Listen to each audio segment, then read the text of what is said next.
안녕하세요. 김홍빈입니다. 연어라는 말 속에는 강물 냄새가 난다. 안도현 시인의 책 연어는 이렇게 시작합니다. 이 어른을 위한 이 동화는요, 알을 낳기 위해서 위험을 무릅쓰고 고향 강으로 돌아가는 은빛 연어와 눈 맑은 연어의 여정을 통해서 사랑과 꿈, 희생, 그리고 삶의 진정한 의미를 생각해 보게 합니다. 저는 그 책을 읽으면서 많은 생각을 했고요. 진한 감동도 받았습니다. 그리고 또 한 가지, 시인의 정확한 과학적 그 표현에 깜짝 놀라기도 했습니다. 주인공 은빛 연어는 베링해에서 이 자기를 구하고 물수리에게 희생된 누나 연어와 이별을 겪죠. 아픈 현실도 직면하지만 이 눈 맑은 연어를 만나면서 사랑과 삶의 의미를 알아가는데요. 이 실제로 우리나라 동해안 하천에서 태어난 연어는요, 베링해와 북태평양에서 한 3 내지 5년 자란 뒤에 다시 자기가 태어난 강으로 돌아옵니다. 이 책에서는 고향인 초록강 입구에 다다른 연어들이 이제 흥분하기 시작해요. 그러면서 이런 느낌을 받아요. 언젠가 몸속을 적시고 간 아련한 추억의 냄새.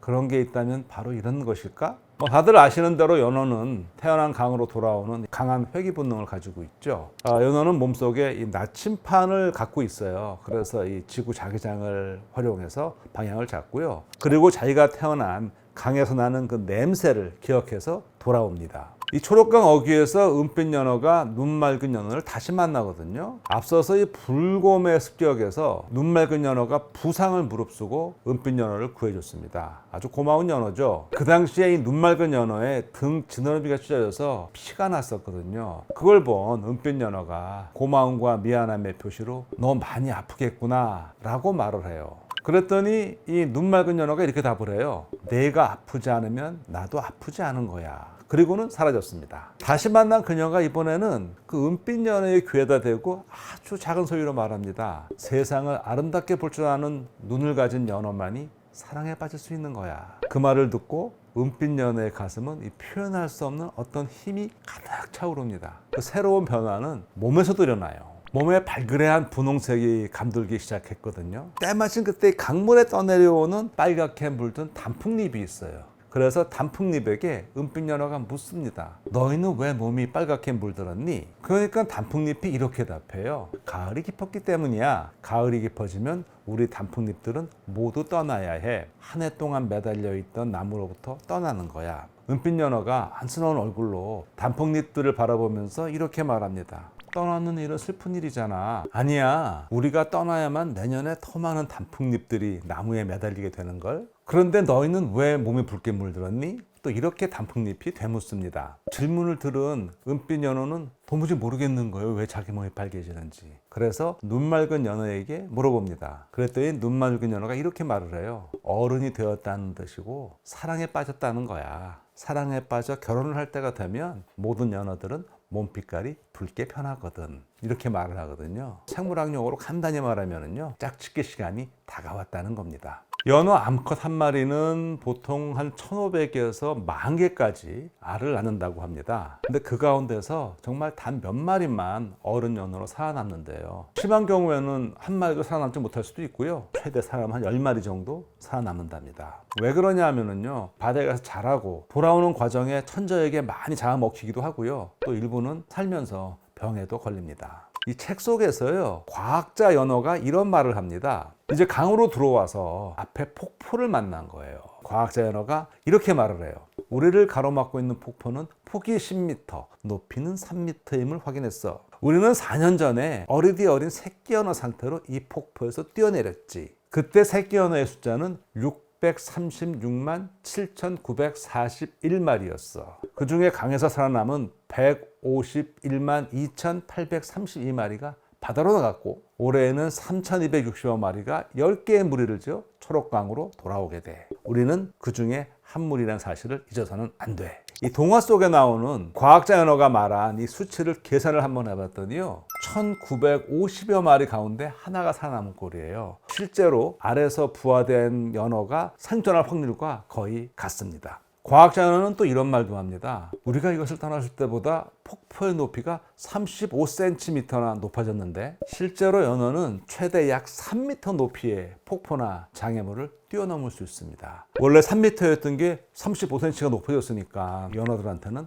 상당한 도전이 될 것입니다. 어쨌든 이 연어들의 이 놀라운 점프력은요, 강력한 근육과 꼬리 지느러미를 활용한 폭발적인 추진력에서 비롯되는데요. 이런 점프력이 연어가 자기가 태어난 이 강의 상류까지 올라가 산란하는데 아주 중요한 역할을 합니다. 그런데 말이죠, 만약 그 회귀 장소가 변했거나 심지어 없어졌다면 어떻게 될까요? 앞선 영상 댓글창에 올라온 시청자 질문입니다. 간단히 답변 드리자면, 일부 연어는 자신이 태어난 정확한 강을 찾기 위해 힘이 닿을 때까지 계속 노력하다가 결국은 죽게 됩니다. 하지만 대부분은 이제 다른 길을 찾아가려고 애를 쓰죠. 그래서 운이 좋으면 다른 강으로 흘러 들어가서 거기서 산란을 하게 됩니다. 제가 이 질문에 대한 답변을 좀 찾아보는 과정에서 2021년 7월에 발표된 논문 하나를 발견했어요. 이 논문은 그 캐나다 브리티시 컬럼비아주의 프레이저강 하류에서 이 태평양 연어가 돌아오는데 소실되었거나 접근이 불가능해진 서식지를 대상으로 정량화한 연구입니다.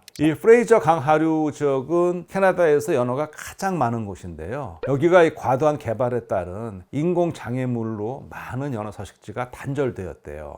이 연구 결과에 따르면은요, 태평양 연어 개체수 회복, 즉 그 강으로 돌아오는 태평양 연어 개체수를 회복하려면은요, 우선 담수 서식지의 감소와 그 연결성 문제를 꼭 고려해야 한다고 그렇게 말하고 있습니다.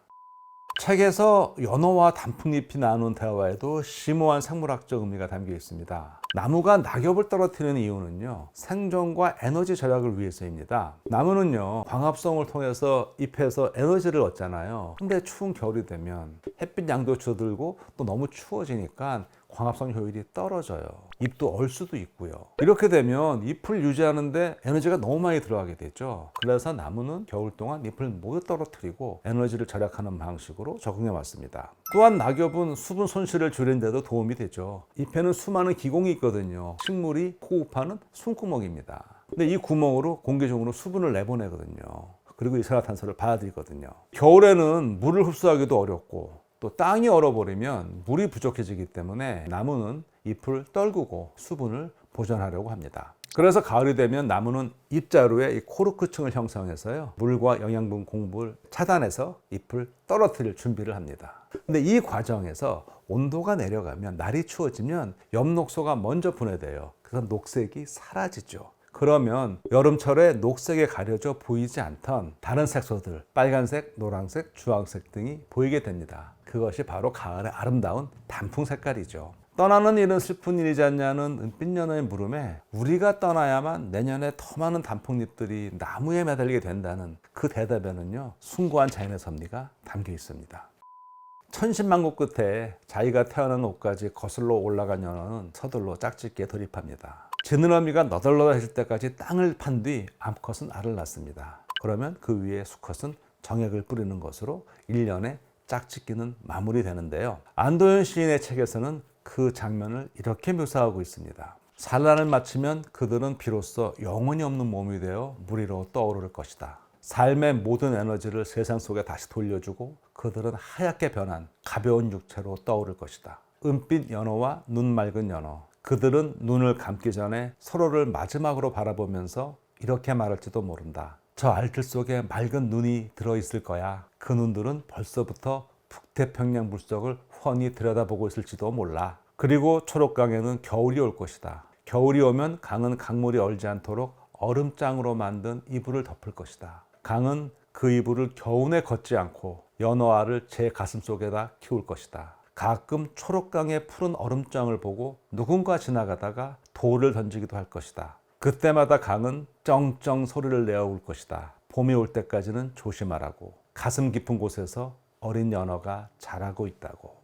제가 사진 하나 보여드리겠습니다. 이게 지금 서로 다른 발생 과정에 있는 8개의 연어알입니다. 일부는 난황 위에 몇 개의 세포가 자라고 있고요. 오른쪽 아래에서는 이 혈관이 난황을 둘러싸고 있는 게 보입니다. 그리고 이 왼쪽 위에 있는 걸 보게 되면요, 검은 눈과 작은 수정체까지 보입니다. 이 연어알은요, 발달 초기에는 움직임에 매우 민감하다고 합니다. 그래서 눈이 보일 때까지는 운반하지 않는데요. 안도인 시인이 표현한 얼음장 이불은 참 멋진 표현이에요. 그리고 이 얼음장 이불은 정말로 생물학적으로도 이불 역할을 합니다. 다른 물질들은요, 고체가 되면 밀도가 더 커져서 더 무거워져서 아래로 가라앉는단 말이에요.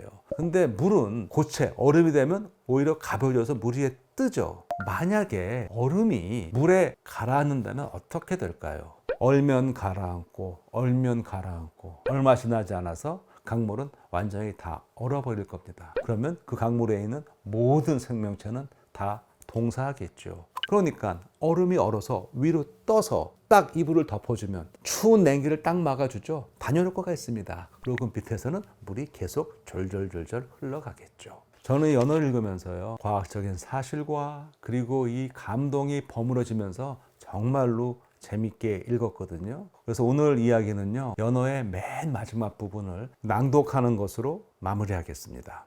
내 짧은 연어 이야기는 끝나지만 은빛 연어와 눈 맑은 연어의 여행은 여전히 계속되고 있다. 강물이 흐르는 한, 강물이 연어들에게 거슬러 오르는 일이 중요하다는 것을 가르치는 한, 연어 떼는 강을 타고 돌아올 것이기 때문이다. 아마 그 중에는 은빛 연어를 기억하는 연어들이 있을지도 모른다. 그들이 잔잔한 여울에서 헤엄칠 때 그들을 보지 않고도 지느러미가 물살 헤치는 소리만 듣고도 은빛 연어가 돌아왔다는 것을 아는 마음의 눈을 갖고 싶다. 그렇게 될 때까지 나는 자꾸 되뇌어 보는 것이다. 연어라는 말 속에는 강물 냄새가 난다.